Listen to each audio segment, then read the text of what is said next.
With the collapse of the oil embargo to force Iran into a confrontation over the Straits of Hormuz, the US and Israel are looking for another way to get the long-sought war with Iran started, and more to the point, need to make it look like Iran is starting hostilities in order to make it politically and more difficult for Russia and China to support Iran.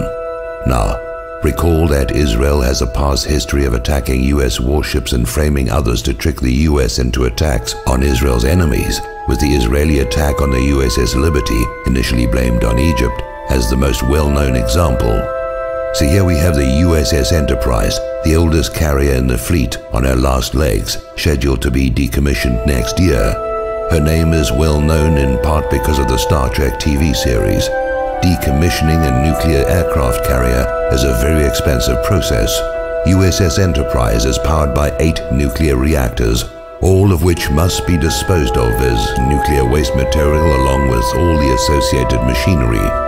The US Navy would save a great deal of money, more than the scrap worth of the steel, if USS Enterprise were to be sunk in the Persian Gulf, where the radioactive mess is someone else's problem to deal with.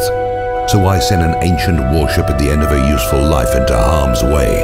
The same reason Franklin Roosevelt moved a bunch of obsolete warships from San Diego to Pearl Harbor, while their newer carriers and warships were well away from Hawaii on December 7, 1941. Israel has 3 Dolphin submarines, given to her by Germany.